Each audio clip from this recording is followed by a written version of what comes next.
Well, one of the country's largest gatherings to talk tech, innovation, and ideas, it's coming back. Elevate Festival, a 3-day event to celebrate and network with the best in business. It's happening here at home. And who better to talk to when talking business, tech, and innovation than Arlene Dickinson, founder and general partner of District Ventures Capital. Arlene, good to have you back on Breakfast. Thanks for being here again. Andrew, I would come across the city to see you any day of the week. Well, I appreciate this. So let's get into it here in terms of, Elevate itself and your role here. I'm assuming you've got some sort of keynote address that you're going to be doing here. What kind of a message do you want the audience to get, and what message does Canadian business need to hear right now? Well, listen, we're in a place where nation building is so critical, and who better to build a nation than entrepreneurs? I mean, I think encouraging entrepreneurship to help our country be able to withstand all the storms that are out there, the global disruption that's happening, the uncertainty in the marketplace. The job is for entrepreneurs, and so I want to encourage, talk about, and support entrepreneurs. Elevate is all about that. It's about connecting entrepreneurs and founders with investment and each other so they can create community. When it comes to tech and innovation, Canada is pretty good at that. I don't think we necessarily talk it up enough. I've seen you talk it up a lot on LinkedIn. But when it comes to are Canadian companies shy about it? Are they reticent to talk about it? What's your impression of why we don't maybe talk ourselves up enough in that sphere? It's a really good question. I don't think it's just in tech. I think in general, Canadians have been reluctant to kind of brag or be, aggressive about their accomplishments. Yeah.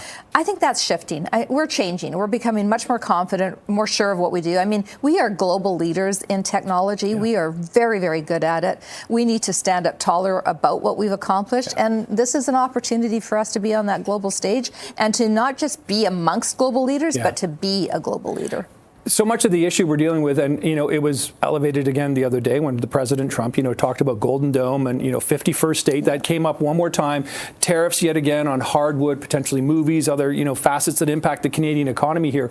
With all that uncertainty, it's now constantly part of the cycle. I mean, businesses always deal with some level of it here, but just how difficult, whether from your own perspective or whether from your analysis of the Canadian economy right now, has this period of the last 8 or 9 months been?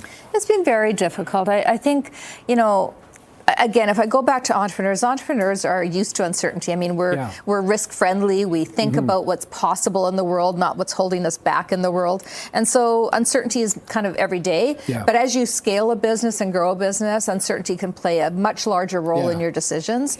I think we're getting past that uncertainty and just saying, okay, this is our new reality. Yeah. We're not going to stop simply because the world is changing. We have to continue to keep going forward. And that takes courage. How important are events like Elevate in terms of continue to inspire and energize the business community, regardless of whether it's tech, innovation, et cetera? So important. I mean, we're going to have 10,000 tech entrepreneurs at this event. It's crazy big. It's the largest in Canada. This is an opportunity for them to collaborate, communicate, meet with investors to kind of grow their own business and their own skill sets. I think it's very important. And honestly, this festival is meaningful to our nation, and I'm proud to be a part of it. Yeah, well, it looks like a great event over 3 days here. Arlene Dickinson, always appreciate this. Thanks so much for the time this morning on CP24 Breakfast. Anytime.